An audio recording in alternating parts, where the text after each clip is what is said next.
Mais les gens comme nous qui marchons, on peut là-bas, on dit regardez les catcheurs. Nous sommes pas des catcheurs. Moi je marche comme je suis né. Je n'ai rien à fabriquer. Je me donne au Seigneur, lui commence sa vie à l'intérieur. C'est pourquoi Colossiens dit que notre vie est cachée avec Christ ou en Dieu. Et lorsque Christ, notre vie, paraîtra, nous paraîtrons aussi avec lui. Aujourd'hui, au moment où nous vous parlons, regardez que vous avez les mêmes visages que les gens du monde. Vous mangez les mêmes aliments que les gens du monde. Vous portez les mêmes habits que les gens du monde. Vous dormez dans les mêmes maisons comme les gens du monde. Mais en dehors de cela, en vous qui êtes les fidèles en Jésus-Christ, vous qui êtes les croyants en Jésus-Christ, il y a quelque chose d'autre qui est en train d'être opéré.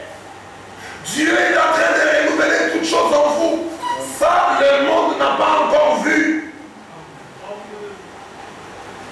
Je vais vous donner un exemple. Regardez quand on veut ériger un monument. Y a-t-il ici des constructeurs? Ou bien des architectes? Il y en a? Il n'y en a pas. Regardez, quand on veut construire une maison, plutôt pas même une maison, je vais parler d'un monument, ou bien une station, quelque part. Qu'est-ce qu'on commence par quoi? Pardon? Par la clôture, hein? Quelqu'un achète un endroit. Au lieu de commencer à construire des domaines, il fait quoi? Il fait d'abord la clôture. Et quand il fait la clôture, toi qui n'as pas le plan, qu'est-ce que tu fais? Tu commences à critiquer cet homme. Mais pourquoi il dépense tout ça?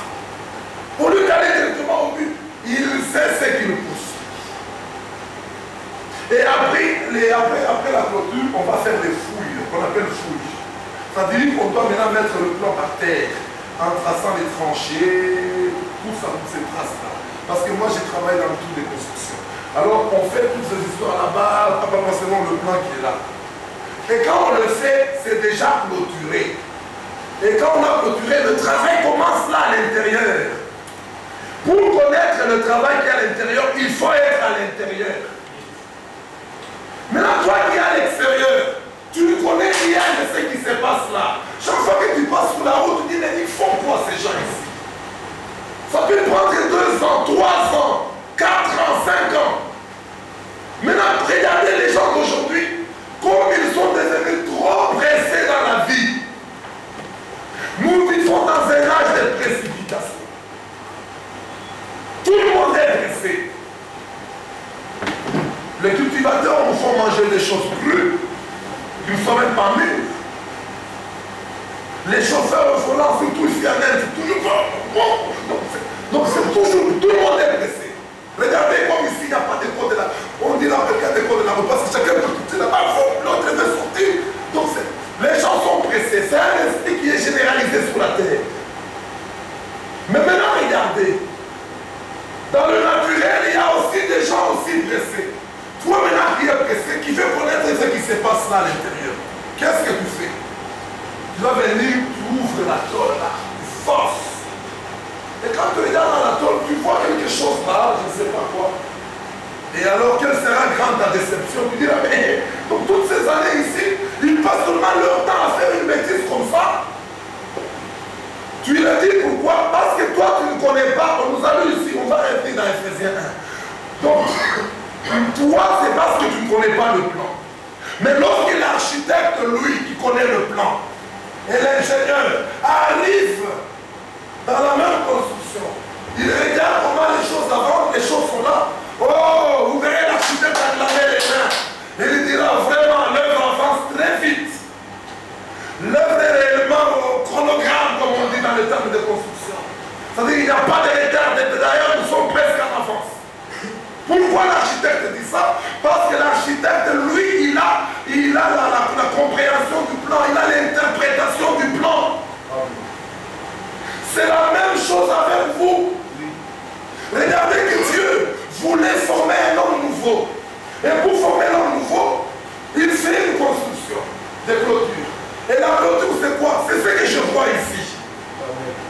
Toi, là, tu es une clôture.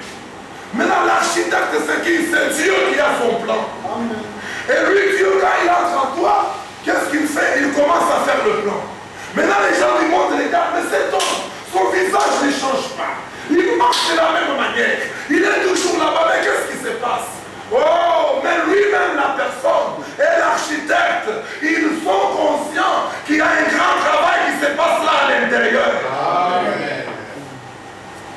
Alors, si vous voulez avoir ce travail, alors Jacques 5 vous exhorte, il vous dit, soyez donc patients, frères, comme le laboureur qui attend les précieux fruits de la terre, jusqu'à ce qu'il ait reçu les premières pluies et les pluies de l'arrière-saison. Si vous êtes pressés, vous formerez des chrétiens. C'est pourquoi dans les églises, on forme des chrétiens. Le but d'un prédicateur, ce n'est pas former des chrétiens. Le prédicateur a pour but de prêcher seulement la parole. Amen. Paul a dit à Timothée, Timothée 4, verset 1er, je t'en conjure devant Dieu et devant Jésus-Christ, qui doit juger les vivants et les morts. Et au nom de son avènement, Timothée, mon frère, prêche la parole. Amen. Insiste en toute occasion, favorable ou non, parce qu'il viendra un temps. C'est Paul qui pouvait dire qu'il viendra. Parce que Paul prophétisait. Mais nous d'aujourd'hui, nous ne lisons plus il viendra. Non. Nous disons ce temps est déjà là. Amen. Où les gens ne supportent plus la saine doctrine. Amen. Et il y a la démangeaison d'entendre des choses agréables à leurs oreilles. Écoutez bien, ils se donneront une foule de docteurs. Ce n'est pas le Seigneur qui leur donnera, mais c'est eux qui se donneront. Ils vont commencer à former des prédicateurs.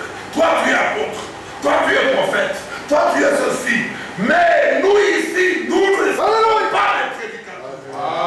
Ephésiens chapitre 4 dit, le même qui est descendu dans les régions inférieures, c'est le même qui est monté au-dessus de tous les cieux. Et étant monté, il a fait quoi? Il a fait des dons parmi les hommes. Il a fait les uns comme apôtres, les autres comme prophètes, les autres comme docteurs. C'est-à-dire ils ne sont pas des apôtres, ils ne sont pas des prophètes, ils sont comme. Amen. Est-ce que vous suivez bien? Ils sont comme. S'ils sont comme, c'est que le véritable apôtre est là. Et le véritable apôtre, c'est Jésus-Christ. Ils sont comme prophètes, c'est-à-dire qu'ils ne sont pas prophètes. Parce que le véritable prophète est là. Et le véritable prophète, c'est qui? C'est Jésus-Christ. Comme docteur, parce que le vrai docteur est là. Et le vrai docteur, c'est Jésus-Christ. Alléluia. Alléluia.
Bien-aimé Père Céleste, ce n'est pas en vain que tu nous en parles aujourd'hui, Seigneur. Mais c'est parce que tu as vu, Seigneur Tout-Puissant, qu'il y avait encore quelque chose que nous ne faisons pas avec toi, mais que nous devions le faire selon ta parole, Seigneur. Voilà pourquoi tu nous as envoyé ta parole aujourd'hui, Seigneur Tout-Puissant. Alors quand nous avons reçu grâce devant tes yeux, d'écouter cette parole, Seigneur Tout-Puissant, fais-nous grâce aussi de vivre selon elle, Seigneur. Qu'elle ne s'élimine pas seulement sur nos oreilles, Seigneur Tout-Puissant, mais qu'elle devienne esprit et vie au-delà de nous, Seigneur. Nous ne voulons pas autre chose, mais que la parole puisse abonder au milieu de nous, Seigneur Tout-Puissant. Et rien commencer, rien limiter, Seigneur, mais que tout, toi seul, tu puisses le faire, Seigneur Tout-Puissant. Bien-aimé Père Céleste, donne à chacun de nous aussi des discernements des choses les meilleures, Seigneur, afin que nous ne puissions pas être emportés par tout vent de doctrine, Seigneur Tout-Puissant, mais qu'avec ta parole, nous puissions examiner chaque chose, Seigneur Tout-Puissant, et être affermis, et être demeurer dans ta parole, Seigneur Tout-Puissant. Soutiens-nous, Seigneur Tout-Puissant. Bénis-nous et fais le Seigneur en nous, car de nous-mêmes ne pouvons pas, Seigneur Tout-Puissant. Mais nous voulons, Seigneur, que toi seul tu puisses agir dans nous. Déjà, tu dis que seul sans toi, nous ne pouvons rien, Seigneur. Voilà pourquoi, de tout cœur, avec humilité, nous venons en ce moment, Seigneur. Nous nous tournons à toi, Seigneur Tout-Puissant, afin que tu puisses agir au-delà de nous, Seigneur. Que toute chose, toi seul, tu puisses le faire au-delà de nous, Seigneur Tout-Puissant. Accomplis ta volonté en nous, Seigneur. Nous nous abandonnons à toi, Seigneur Tout-Puissant. Bénis-nous, Seigneur. Bénis tous frères, tous sœurs qui sont venus enseigner pour ta parole. Et accompagne, soit avec nous partout à la maison, partout ils seront, Seigneur Tout-Puissant. Et que la paix accompagne chacun de nous, Seigneur Tout-Puissant. Oh Dieu, soutiens ton serviteur par lequel tu nous as parlé aujourd'hui. Il est faible, Seigneur Tout-Puissant, mais toi fortifie-le, Seigneur Tout-Puissant. Afin que le moment où nous aurons passé avec lui, Seigneur, que nous puissions encore être richement bénis, Seigneur. Car tu dis dans ta parole que c'est toi qui déplaces, Seigneur, sur le croix pour venir accomplir ta volonté. Et si ce n'est pas en fait qu'il est venu ici, mais c'est pour accomplir ta volonté, Seigneur. Alors,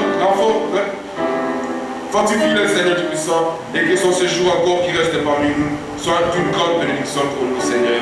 Bénis et sois avec lui partout où il va prêcher à Noïda et ailleurs. Que les portes puissent s'ouvrir pour la gloire de ton nom, Seigneur. Soutiens-nous et bénis aussi ne pas être avec nous aujourd'hui. Renouvelle le zèle, renouvelle l'amour encore pour ta parole, Seigneur. Nous te prions ici avec foi. Au nom de Jésus-Christ, ton Fils bien-aimé. Amen. Amen. Alléluia. Amen. Que le Seigneur nous bénisse tous richement. Et particulièrement notre frère Jean-Pierre par lequel nous avons pris cette parole aujourd'hui. Et qui bénisse ces paroles dans les cœurs de chacun de nous. Ce n'est pas en fait que le Seigneur nous parle aujourd'hui, mais c'est enfin que nous puissions vivre ces choses, afin que nous puissions être prêts lorsqu'il reviendra pour nous prendre. Amen. Amen. Et je pense que vous avez été richement bénis aujourd'hui. Ce n'était pas le moment vain. Que le Seigneur vous bénisse richement et qu'il place encore l'amour, les ailes, afin que prochainement, lorsque nous viendrons, nous aurons des gagnants, que nous puissions encore venir nombreux pour écouter cette même parole. Amen. Amen. Que Dieu vous bénisse encore une fois de plus. Les salutations, vous les avez déjà eues. Notre frère Jean-Claude qui vous a salué. Notre frère André Mandé, notre frère Samy Mandé, qui vous a aussi salué. Ainsi que notre sœur Kapinga Elisabeth, la femme de notre frère Moïse Touma. Je pense que quelques-uns les connaissent. Qui vous ont tous salués dans notre nom du Seigneur Jésus-Christ. Vous avez reçu. Amen. Que Dieu vous bénisse. Amen. Nous sommes presque à la fin de ce culte. Comme nous l'avons dit le dimanche passé, nous n'aurons pas de culte la nuit du vendredi cette semaine, parce qu'il y a notre frère indien qui vient nos frères, pendant que nous chantons un cantique avant de nous séparer.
Bravo.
vous bénisse tout doucement. Amen. Allez dans sa paix. Nous nous retrouvons dimanche à partir de 14h30. Dieu vous bénisse.